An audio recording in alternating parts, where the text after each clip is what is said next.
क्या आपको भी एक ऐसा इन्वेस्टमेंट ऑप्शन चाहिए जहां पर हर महीने फिक्स आपको अमाउंट रिटर्न्स मिलता रहे, मार्केट की ग्रोथ के साथ आपका पैसा भी ग्रो करे?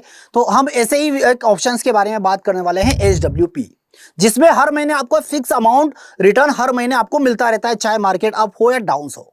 क्या क्या नेगेटिव पॉइंट्स हो सकते हैं, क्या पॉजिटिव पॉइंट्स हो सकते हैं, कितना पैसा हम विड्रॉ कर सकते हैं, वो सारी बातें हम इस वीडियो के अंदर कवर करने वाले हैं। साथ ही मैंने कुछ पॉइंट्स भी आपके लिए निकाले हैं, इन पॉइंट्स का हम बारे में हम डिस्कस करेंगे ताकि इस वीडियो के एंड तक आपको हर सवाल का जवाब मिल जाए और एचडब्ल्यूपी से रिलेटेड जितने भी आपके सवाल है वो हर सवाल का जवाब आपको मिल जाएगा। तो पहला मैंने क्वेश्चन आपके लिए लिखा है कि एचडब्ल्यूपी का मिनिमम इन्वेस्टमेंट कितना होना चाहिए। एचडब्ल्यूपी और एसआईपी में डिफरेंस क्या है? एचडब्ल्यूपी टैक्स फ्री होता है, इक्विटी या डेब्ट fund best options, withdrawal rate क्या होना चाहिए, क्या मार्केट क्रैश में एचडब्ल्यूपी कंटिन्यू करना सेफ है, एचडब्ल्यूपी में कौन सा फंड बेस्ट ऑप्शन है, क्या एचडब्ल्यूपी हर किसी के लिए है? नेक्स्ट चलते हैं, एचडब्ल्यूपी कैसे स्टार्ट करें, एचडब्ल्यूपी एक पैसिव इनकम सोर्स बन सकता है, क्या एचडब्ल्यूपी के लिए म्यूचुअल फंड का सिलेक्शन इंपॉर्टेंट है, एचडब्ल्यूपी एफडी से बेटर क्यों है, एचडब्ल्यूपी का ड्यूरेशन कितना होना चाहिए, एचडब्ल्यूपी और डिविडेंड इन्वेस्टिंग में क्या डिफरेंस है, और लास्ट है कि क्या एचडब्ल्यूपी इमरजेंसी फंड के लिए यूज कर सकते हैं।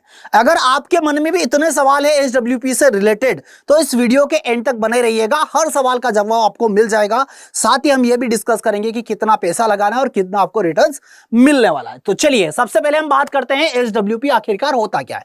ये म्यूचुअल फंड की एक विड्रॉ स्कीम होती है जिसमें हर महीने आप एक फिक्स अमाउंट विड्रॉ करते हैं।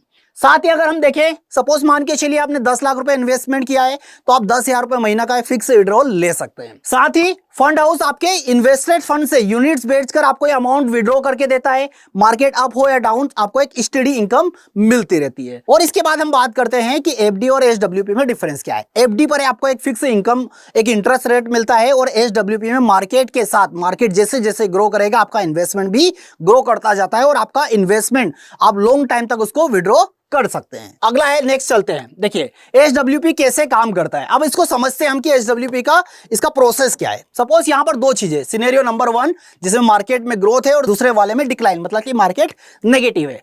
इन्वेस्टमेंट कितना है, दोनों में हमने 10-10 लाख रुपए इन्वेस्ट कर दिया।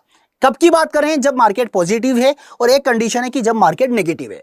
रिटर्न्स रेट देखिए, दोनों में हमने एक में 12% लिया और एक में 6%। 12% क्यों लिया है, क्योंकि जनरली एक एवरेज 12% का रिटर्न मिलता है, मिल ही रहा है, और अगर मार्केट गिर रहा है तो फिर भी 6% का रिटर्न आपको मिलेगा।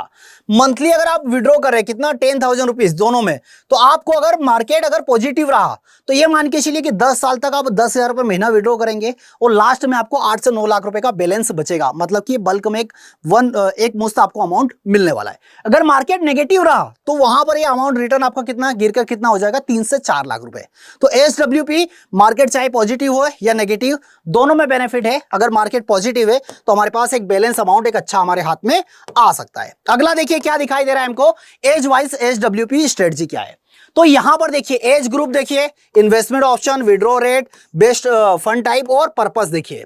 अगर आपकी एज 30 से 40 के बीच में तो यहां पर आपको 5 से 10 लाख रुपए इन्वेस्टमेंट करना चाहिए, 4 to 5% का एनुअली आपको विड्रॉ करना चाहिए, मतलब कि आप जो भी इन्वेस्टमेंट लगा रहे हैं उसका 4 या 5% ही आप एनुअली विड्रॉ करिए, ठीक है। साथ ही बेस्ट ऑप्शन क्या है, इक्विटी फंड, मतलब कि इस एज में ऐसा होता है कि हम कहीं ना कहीं जॉब या बिजनेस कुछ ना कुछ कर रहे हैं तो हम रिस्क भी ले सकते हैं, इसलिए कहां पर पैसा लगा सकते हैं, हम इक्विटी में लगा सकते हैं। ये किसके लिए, पर्पस क्या है, passive income, side hustles. Second option देखिए क्या दिखाई दे रहा है हमको, अगर आपकी एज 40 से 50 के बीच में तो आपको 10 से 20 लाख रुपए इन्वेस्टमेंट करना चाहिए। विड्रॉल रेट आप बढ़ा सकते हैं 5 to 6%, और ये हाइब्रिड फंड, मतलब कि इक्विटी और डेब्ट फंड, इन दोनों में आपका पैसा लगता है और इसको बोलते हैं हम hybrid fund. Early retirement planning के लिए पर्पस के हिसाब से आप ये प्लान एचडब्ल्यूपी कर सकते हैं। सेकेंड, अगर आप 50 to 60 के बीच में तो आपको 20 से 50 लाख रुपए इन्वेस्टमेंट करना चाहिए। विड्रॉल रेट आपका होना चाहिए 6 to 7% का, और आपका जो पैसा कहां पर इन्वेस्टमेंट होना चाहिए, बैलेंस फंड और डेब्ट फंड में। डेब्ट फंड में क्या क्या आता है, मतलब बहुत सारी सिक्योरिटीज, बॉन्ड्स, गवर्नमेंट सिक्योरिटी, इनमें पैसा लगता है, और ये हमेशा क्या होता है, लो रिटर्न और लो रिस्क के लिए जाने जाते हैं, इसलिए हमेशा आपका पैसा यहां पर होना चाहिए। Pre retirement income. लास्ट है, अगर आपकी एज 60+ ईयर है तो यहां पर आपका जो इन्वेस्टमेंट होना चाहिए वो 50 लाख होना चाहिए मिनिमम, 6 to 8% का आपका विड्रॉ होना चाहिए, और पूरा का पैसा लो रिस्क के साथ, मतलब डेब्ट फंड में पूरा पैसा आपका इन्वेस्ट होना चाहिए। चलिए अगला देखते हैं। अगला नेक्स्ट पॉइंट हमारे पास क्या है, एचडब्ल्यूपी के क्या क्या बेनिफिट हैं। अब एसडब्ल्यूपी के बेनिफिट समझ लेते हैं। रेगुलर मंथली इनकम, मतलब रिटायरमेंट के बाद भी एक स्टडी इनकम आपको मिलती रहती है। साथ ही टैक्स एफिशिएंसी एफडी से बेटर है, मतलब एफडी में क्या होगा 5-7-8% का रिटर्न आपको मिलने वाला है। मार्केट अगर मैं कोविड के बाद की बात करूं तो 40-50% का भी रिटर्न दिया है, बट एक एवरेज 8-10-12% का रिटर्न आपको आराम से मिलता है। तो एफडी से एक बेस्ट ऑप्शन है यहां पर। साथ ही यहां पर आपको कैपिटल गेन टैक्स लगता है, मतलब कैपिटल गेन टैक्स कैसा होता है, अगर आपने 1 साल से ज्यादा उस अमाउंट को होल्ड किया है मार्केट में तो वहां पर आपको कितना लगेगा 15% का टैक्स लगता है। उसमें भी 1 लाख रुपीज की छूट है, मतलब अगर आपने 10,000 रुपए मंथ का विड्रॉ किया है तो आप पूरे साल में कितना विड्रॉ करेंगे 1,20,000 रुपए। तो आपको 1 लाख की छूट मिली, बचा कितना हमारे पास 20,000 रुपए। तो इस 20,000 पे हम क्या करेंगे 15% का टैक्स लगेगा आपको ओनली, जो भी आपका इनकम टैक्स का स्लैब होगा उस अकॉर्डिंग। अगर आपकी इनकम अदर कोई सोर्स से इनकम नहीं है तो ये भी इसका भी रिबेट आपको मिल जाता है। चलिए वेल्थ प्रिजर्वेशन देखिए, यहां पर आपको क्या रहे, इन्वेस्टमेंट जल्दी खत्म नहीं होता है अगर वाइसली विड्रॉ किया जाए। मतलब कि अगर विड्रॉ रेट अगर आपका कम है तो आपका इन्वेस्टमेंट भी जल्दी खत्म नहीं होगा और धीरे धीरे मार्केट की ग्रोथ के साथ आपका इन्वेस्टमेंट भी ग्रो करता जाएगा। ठीक है, चलिए अगली बात करते हैं। एक और क्या है इसमें पॉइंट कि आपका इन्वेस्टमेंट जो है, जो आपने पैसा लगाया है, आप चाहे तो विड्रॉ रेट इंक्रीज भी कर सकते हैं और डिक्रीज भी कर सकते हैं। चलिए नेक्स्ट बात करते हैं, इसके कुछ नेगेटिव पॉइंट्स भी हैं। पॉजिटिव की बात कर ली, कुछ नेगेटिव समझ लेते हैं, मतलब मार्केट की रिस्क।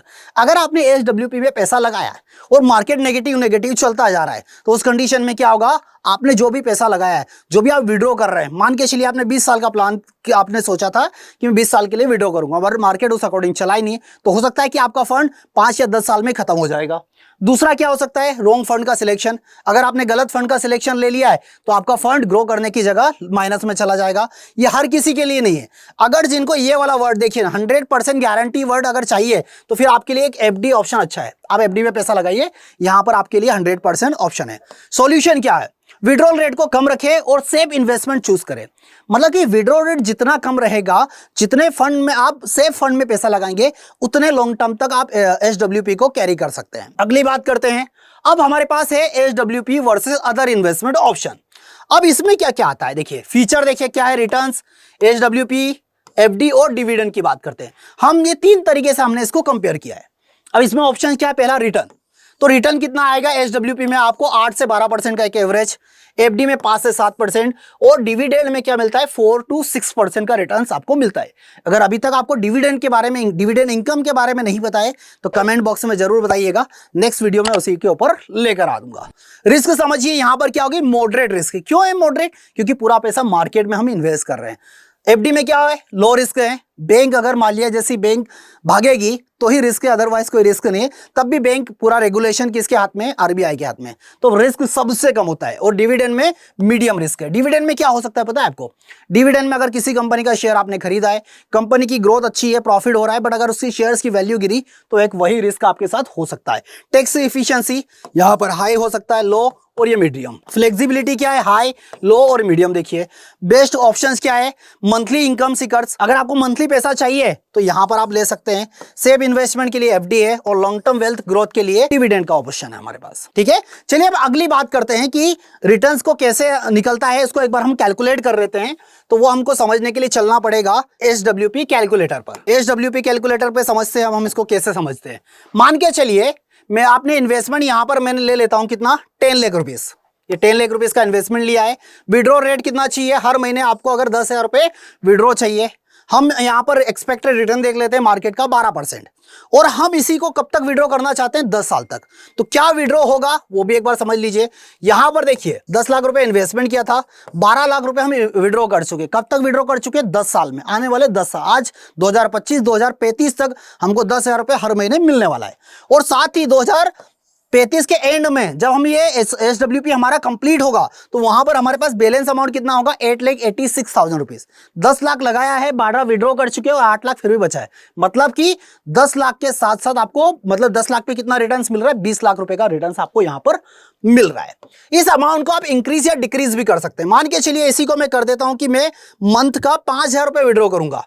तो 5,000 अगर हम विड्रॉ कर रहे हैं तो देखिए यहां पर हम कितना विड्रॉ करेंगे, हम यहां पर विड्रॉ कर चुके होंगे 6 लाख रुपए। कब तक, आने वाले 10 साल में। हमारे पास बैलेंस अमाउंट कितना होगा, 20 लाख रुपया। मतलब टोटल अब यहां पर हमारे पास रिटर्न कितना हो चुका है, हमारा रिटर्न हो चुका है 25 लाख। अगर इसी को ड्यूरेशन अगर आप बढ़ा देते हैं, मान के चलिए इसी का ड्यूरेशन हमने कर दिया कितना, 20 साल कर दिया, और रिटर्न्स भी बढ़ा देते हैं, 5 की जगह 10,000 कर देते हैं। 10,000 मंथली अगर आप 20 साल तक लेंगे तो कितना 24 लाख आप विड्रॉ कर चुके होंगे और 5 लाख फिर भी आपके पास बैलेंस बचा रहेगा। तो जितने लंबे ड्यूरेशन के लिए आप पैसा लगाएंगे उतना पैसा आप उसको लॉन्ग टर्म तक रहेगा, मार्केट ग्रोथ का भी बेनिफिट आपको वहां पर मिलता रहेगा।